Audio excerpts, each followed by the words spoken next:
અંધારી તેરસે નખત્રાણા આહિરાતના 12 ગામોમાં સમૂહ લગ્નમાં 97 નવદંપતિ પ્રભુતામાં પગલા પાડ્યા હતા. નવદંપતિને જિલ્લા ભાજપના હોદ્દેદારો સહિત અગ્રણીઓએ ઉપસ્થિત રહીને વરકન્યાને આશીર્વાદ આપ્યા હતા. તાલુકાના નિરોણા, વંગ, થરાવડા, જિંદાય, ઉગેડી, અમારા, નથરકુઈ, ડાડોર, હીરાપર, નાની અરલ, ધામાય, મુરુ સહિત ગામોમાં લગ્નોત્સવ લેવાયા હતા, જેમાં કુલ 97 નવદંપતિઓ પ્રભુતામાં પગલા પાડ્યા હતા. સામૂહિક ભોજન સમારોહ યોજાયો હતો. 4 ગામોમાં દાંડિયા રાસમાં કલાકારો પ્રાચીન લગ્ન ગીતોની રમઝટ બોલાવી હતી. પ્રાંથળી આહિર સમાજની પ્રાચીન પરંપરા મુજબ લગ્નો લેવાયા હતા અને ખોટા ખર્ચમાંથી મુક્તિ મળી હતી. આમ નખત્રાણા પંથકમાં અંધારી તેરસે રંગેચંગે આહિરાતમાં સમૂહ લગ્નો સંપન્ન થયા હતા. ઉનાળાની ઋતુમાં અલગ અલગ પ્રકારની કેરીનું આગમન થાય છે, ત્યારે કચ્છની કેસર કેરીનું બજારમાં આગમન થતા લોકોની આતુરતાનો અંત આવ્યો છે. હવે કચ્છની બજારમાં કેસર કેરીની ધમાકેદાર એન્ટ્રી થઈ ગઈ છે. કેરીના શોખીનો મે મહિનાની શરૂઆત થાય ત્યારે કચ્છની કેસર કેરીની આતુરતાથી રાહ જોતા હોય છે. આ કેરી બજારમાં આવવાની સાથે અન્ય ગીરની કેરી, હાફૂસ, બદામની ડિમાન્ડ ઓછી થઈ જાય છે, કારણ કે કચ્છની કેસર કેરીનું છેલ્લા 10 દિવસથી બજારમાં આગમન થઈ ચૂક્યું છે. ત્યારે કેરીના શોખીનો તેને ખરીદતા જોવા મળે છે. કેરીની સિઝનની વાત કરીએ તો ચાલુ સિઝનમાં કેરીનો ખૂબ સારો ફાલ ઉતરશે તેવું ખેડૂતો અનુમાન લગાવી રહ્યા હતા, પરંતુ વાવાઝોડાના પગલે અનેક વાડી ખેતરોમાં આંબાના ઝાડ જમીનમાંથી ઉખડી ગયા હતા, જેના કારણે નુકસાન થયું હતું. વધુમાં વચ્ચે પડેલા કમોસમી વરસાદ, વાતાવરણમાં વિષમતા અને ગરમ પવનના કારણે કેરીના પાકને આંશિક નુકસાની થઈ હતી. છતાં ધરતીપુત્રોની અથાગ મહેનત થકી મે મહિનાના અંતમાં અને જૂન મહિનાની શરૂઆતના સમયમાં કેરી બજારમાં આવે છે. એક ઝાડમાંથી 20 થી 35 કિલો કેરી મળતી હતી, તેમાં 50% ઘટાડો થયો છે. મળતી માહિતી અનુસાર કચ્છમાં 11,750 હેક્ટરમાં વાવેતર થાય છે.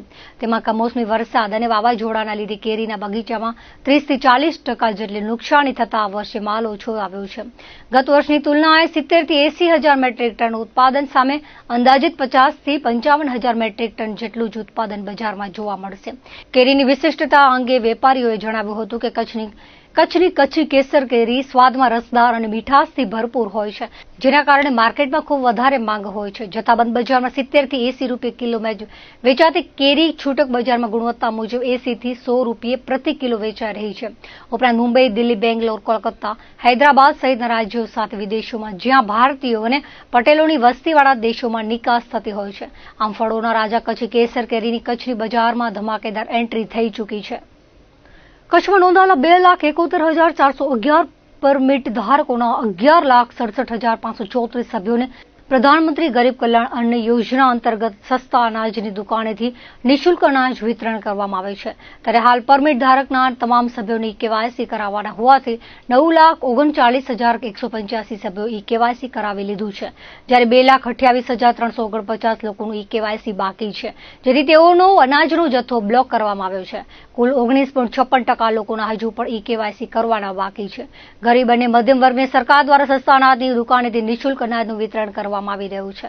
પરમિટ સાથે તેમાં નોંધાયેલા સભ્યોનું આધાર કાર્ડ પરમિટ સાથે લિંક કરાવવાનું સરકાર દ્વારા જાહેર કરવામાં આવ્યું હતું, જેમાં છેલ્લા 4 માસથી કચ્છ જિલ્લામાં 2,71,411 પરમિટ ધારકોના 11,67,534 સભ્યોમાંથી 9,39,185 સભ્યોનું આધાર કાર્ડ પરમિટ સાથે લિંક થઈ ગયું છે. તેમ છતાં 2,28,349 લોકોનું કેવાયસી કરવાનું બાકી છે.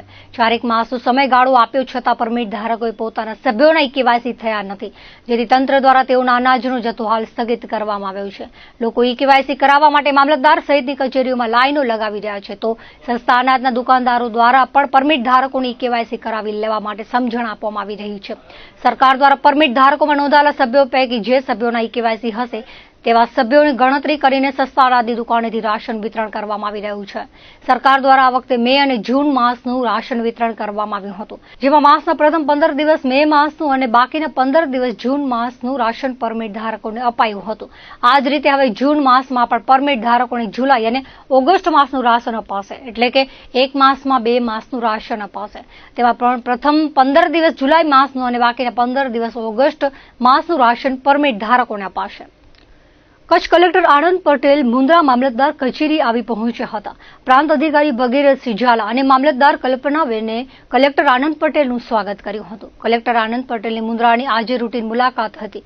મામલતદાર કચેરીના કોન્ફરન્સ હોલમાં વિવિધ ખાતાના અધિકારીઓ સાથે બેઠક યોજી હતી. મુન્દ્રા મામલતદાર કચેરી કચ્છ કલેક્ટર આનંદ પટેલે અંદાજે પોણી કલાક સુધી મુન્દ્રાના વિવિધ સંબંધિત અધિકારીઓ સાથે બેઠક યોજી હતી. માંડવી મુન્દ્રા વિસ્તારના પ્રાંત અધિકારી ભગીરથસિંહ ઝાલાએ જણાવ્યું હતું કે બેઠકમાં ફોરેસ્ટ વિભાગના અધિકારી સાથે ચર્ચા કરી હતી. શિક્ષણ વિભાગ સાથે છોકરીઓનો ડ્રોપ આઉટ રેશિયો અંગે ચર્ચા કરી હતી.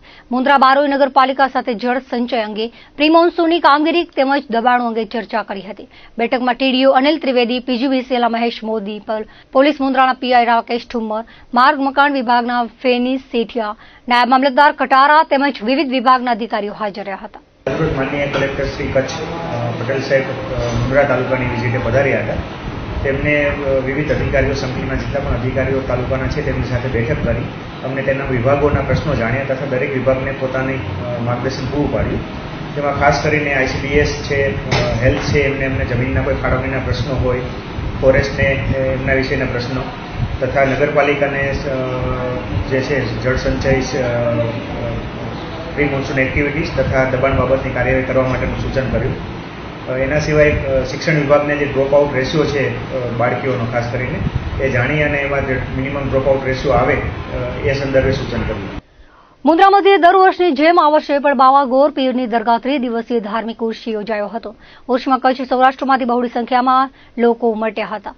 મુન્દ્રાના ગાદેવ ફળિયા નજીક આવેલ બાબા ગોર પીર દરગાહને રોશનીથી શણગારવામાં આવી હતી. પ્રથમ દિવસે દરગાહે ધાર્મિક કાર્યક્રમો યોજાયા હતા. બીજા દિવસે શહેરના જૂના બંદર રોડ પર 5 નાલા પાસે આવેલ દરગાહે ધાર્મિક કાર્યક્રમ યોજાયા હતા. ડાક બંગલા નજીક આવેલ મિર્જાવાડી પાસે આવેલા બાબા ગોર પીરની દરગાહે સીધી ધમાલ સહિતના ધાર્મિક કાર્યક્રમો યોજાયા હતા. સીધી ધમાલ જોવા શહેરના હિન્દુ મુસ્લિમ બિરાદરો બહોળી સંખ્યામાં ઉમટ્યા હતા. નાગરિક સંરક્ષણ કચેરી ભુજ દ્વારા જિલ્લા મેજિસ્ટ્રેટ અને નિયંત્રક આનંદ પટેલના માર્ગદર્શન હેઠળ તાલીમ કાર્યક્રમનું આયોજન કરાયું હતું. જેમાં મુખ શ્રવણ દિવ્યાંગ કર્મચારીઓને કુદરતી અને માનવ સર્જિત હોનારત સમય આત્મસુરક્ષા તેમજ રાષ્ટ્ર સેવામાં સજ્જ રહેવા પાયાની તાલીમ આપવામાં આવી હતી.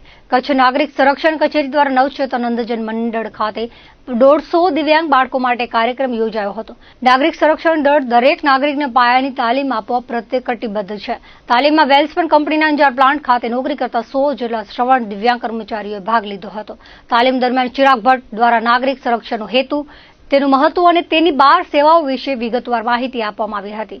ઉપરાંત આગના પ્રકારો, અગ્નિશમન બાટલાના પ્રકારો અને તેમનો યોગ્ય ઉપયોગ કરીને આગ ઓલાવવાની પદ્ધતિઓનું પ્રદર્શન પણ કરવામાં આવ્યું હતું. સાથે જ હવાઈ હુમલા જેવી પરિસ્થિતિઓમાં સ્વ બચાવના પગલાઓ, અંધારપટનો ઉપયોગ અને બચાવની કળા અંગે વિસ્તૃત સમજણ આપવામાં આવી હતી. પ્રશાંત તન્નાએ પ્રાથમિક સારવાર અંગે કર્મચારીઓને જાણકારી આપી હતી. હોનારતોમાં ફસાયેલા નાગરિકોની સુરક્ષા માટે ભયજનક વિસ્તારોમાંથી બચાવ કરવાની વિવિધ પદ્ધતિઓનું જીવંત પ્રદર્શન પણ કરવામાં આવ્યું હતું. ભારત સરકાર દ્વારા સ્થપાયેલી Indian sign language research and training ઇન્સ્ટિટ્યૂટે ભારતીય સંકેત ભાષા માટે સંશોધન, શિક્ષણ સામગ્રી, તાલીમ કાર્યક્રમો અને ડિક્શનરી તૈયાર કરવા જેવા કાર્યો કરે છે. આ સંસ્થા દ્વારા શ્રવણ દિવ્યાંગ બાળકો માટે ગુજરાતીમાં પર ડિક્શનરી તૈયાર કરવામાં આવી છે. કચ્છ નાગરિક સંરક્ષણ કચેરી દ્વારા વર્ષ 2024-25માં કુલ 9600 તાલીમાર્થીઓને નાગરિક સંરક્ષણની તાલીમ આપવામાં આવી છે. દર્શક મિત્રો, આ અત્યાર સુધીના કચ્છ ઉદય ટીવી ન્યૂઝ. ફરી મળીશું નવા સમાચારો સાથે, નવી અપડેટ સાથે. ત્યાં સુધી મને રજા આપશો. નમસ્કાર.